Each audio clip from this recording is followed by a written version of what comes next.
Physics कक्षा 12th start कर रहे हैं और उसमें वेरी वेरी इंपॉर्टेंट टॉपिक्स को ही लेंगे जो आपके एग्ज़ाम में आएंगे ही आएंगे। क्योंकि अब बोर्ड का क्या है, बोर्ड के एग्ज़ाम का समय कम बचा है क्योंकि अब दिसंबर आज 19 तारीख हो गई है।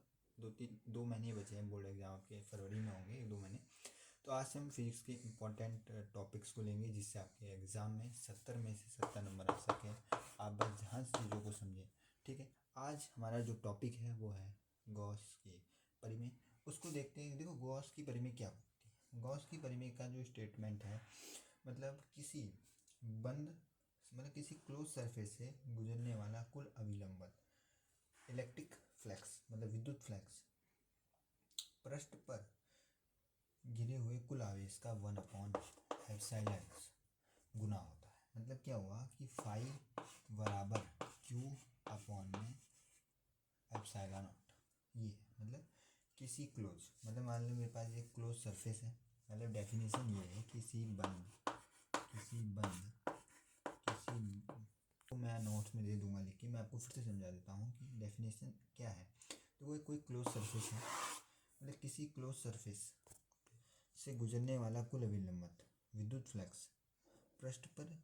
पृष्ठ द्वारा घिरे गए कुल जो टोटल आवेश होगा, हमारा टोटल आवेश होगा उसका क्या होगा, टोटल आवेश का क्या होगा, टोटल चार्ज का क्या होगा, फाई मतलब टोटल चार्ज का क्या होगा 1/ε गुना होगा। मतलब इसका 1/ε क्या होगा, गुना होगा।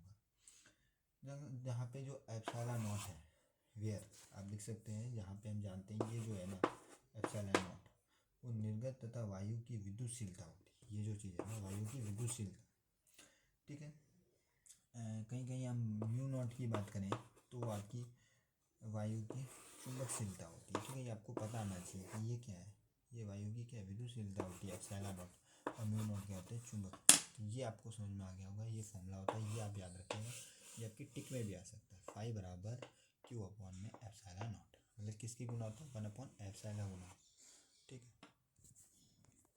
ठीक है, अब हम आगे देखेंगे इसका प्रूफ। इतना आसान देखेंगे, आसान तरीके से कि आपको एक एक चीज़ें क्या हो जाएंगी, क्लियर हो जाएंगी। देखिए प्रूफ कैसे होगा। सबसे पहले हम इसका एक डायग्राम बनाएंगे। देखिए डायग्राम में मान लीजिए क्यू पॉइंट, ये क्लोज सरफेस है, ठीक है, बंद पृष्ठ है। तो यहाँ से मैं मान लेता हूँ कि आपका ये इलेक्ट्रिक अगर यहाँ पे आए, यहाँ पे क्या होंगे फर्स्ट होंगी सही कोई हमारा, यहाँ से इलेक्ट्रिसिटी निकली, ठीक है, ई जिसे हम बोल सकते हैं, सही आपका थीटा, ठीक है। ये जो प्रश्न है ना, ये बहुत सूक्ष्म प्रश्न है। यहाँ पे जो प्रश्न बने हैं उसको हमने डेल एस मान लिया, ठीक है ना। ये की आर हो गई, ये पॉइंट आवेश या क्यू आवेश द्वारा, ये पी पॉइंट, यहाँ ये क्यू पॉइंट है, क्यू एक आवेश है, उसका ये पॉइंट आवेश कितना होगा। देखो इलेक्ट्रिक फील्ड कितना होगा, देखो ई बराबर 1/4 pi epsilon naught Q upon में आर स्क्वायर। इलेक्ट्रिसिटी का फॉर्मूला होता है, वही है।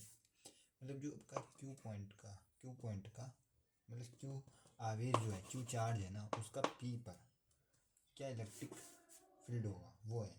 ये फॉर्मूला ही होता है इलेक्ट्रिक फील्ड का। मैंने कहा कि माना कि जो क्यू आवेश द्वारा जो डेल एस, ये हमारे डेल एस जो सूक्ष्म सरफेस से गुजरने वाला जो फ्लक्स होगा, फ्लक्स क्या होता है, डेल फाई ई बराबर डेल एस कॉस थीटा, क्योंकि एंगल थीटा का बनना है, ठीक है। अब मान लो मैं कहूँ इक्वेशन ये फर्स्ट है, समीकरण फर्स्ट है, समीकरण फर्स्ट से ई का मान रखना है। मतलब मैं ये समीकरण फर्स्ट है, यदि इसमें ई की वैल्यू रख दूँ 1/5 एप्सिलॉन नॉट क्यू अपॉन में R square del S cos theta, ठीक है, इसमें रख दूँ। अब ये मेरा क्या होगा, डेल फाई। अब मैं इसका यदि संपूर्ण पृष्ठ से गुजरने वाला फ्लक्स निकालूँ तो इसमें क्या कर दूँ, इंटीग्रेशन कर दो दोस्त, ठीक है। क्योंकि यदि कोई चीज़ मान लो कोई चीज़ यहाँ पे है, इंटीग्रेशन का अर्थ होता है कि ये प्लस ये और ये प्लस ये, मतलब हर चीज़ को क्या होता है, जोड़ना ही क्या होता है, हमारा इंटीग्रेशन का साइन है। इसीलिए मैंने यहाँ पे क्या लिया, इंटीग्रेशन लिया, ठीक है, इंटीग्रेशन लिया। अब मैं मान लूँ यहाँ पे मैं थोड़ा सा बताऊँगा, ठीक है, आप नोट कर लीजिएगा, ठीक है। ये हमारा फाई है, इंटीग्रेशन करेंगे तो फाई में आ जाएगा डेल, क्योंकि इंटीग्रेशन करना आपको पता हो। और इस क्यू फाई ये कॉन्स्टेंट है, इसको मैं बाहर ले लूँगा, क्यू अपॉन में 4 पाई एप्सिलॉन नॉट, ये अंदर होगा, क्या होगा अंदर del S R square cos theta, ठीक है ये अंदर है। ये चीज़ जो होगी ये चीज़ जो मिटा रहा हूँ वेयर आप लिख सकते हैं, जहाँ पर ये चीज़ हम मान लेंगे इसको कॉस थीटा अपॉन आर इसको मान लेंगे D theta D W Q upon में 4 पाई एप्सिलॉन नॉट, इसका इंटीग्रेशन डी डब्ल्यू मान लेंगे। इसका इंटीग्रेशन यदि हम करेंगे, इसका इंटीग्रेशन क्योंकि हम सरफेस के लिए ले रहे हैं तो 4 पाई लेंगे, क्या लेंगे 4 पाई, इसकी वैल्यू आप लिख लेना वेयर 4 पाई इंटीग्रेशन 4 पाई, यहाँ से कट जाएगा तो हमारा क्या बचेगा फाई अपॉन में क्यू अपॉन में एप्सिलॉन नॉट, ठीक है यही तो बचा। तो ये गॉस की परिमेय हमने कितने ईजी तरीके से समझा, हमने इसमें एक्चुअल में समझा क्या था उसको एक बार इसमें आपको समझा देता हूँ। देखो कुछ था नहीं, मैं आपको बताता हूँ। हमने ये बोला कि किसी क्लोज पृष्ठ से गुजरने वाला कुल अभिलंबन जो इलेक्ट्रिक फ्लक्स पृष्ठ द्वारा जो घिरे हुए कुल आवेश का क्या होगा, यहाँ से जो निकल रहा है तो हमने बैलेंस मान उसका क्या होगा 1/एप्सिलॉन बोला, ठीक है। हमने बोला फाई बराबर क्यू अपॉन में एप्सिलॉन, यही बोला। फिर मैंने बोला यदि ये पॉइंट है क्यू प्लस, क्यू का पी पर, क्यू प्लस जो आवेश है उसका पी पर क्या होगा इलेक्ट्रिक फ्लक्स निकाल लिया। अब क्यू आवेश का ये जो डेल एस होगा उस पर क्या आवेश होगा, तो डेल फाई निकाल लिया, और ई की वैल्यू को क्या है इलेक्ट्रिक फ्लक्स की इसमें डालना, फिर इंटीग्रेशन कर दिया। इंटीग्रेशन के बाद उसकी वैल्यू क्या थी हमें पता थी डेल वाई, कि इसको क्या इंटीग्रेशन डेल डब्ल्यू की वैल्यू क्या होगी 4 पाई होगी, 4 पाई से 4 पाई घटा तो हमारा ये, तो कितना सिंपल तरीके से आपको इसका नोट्स भी मिल जाए, ये आपको नोट्स मिल रहा है, ठीक है।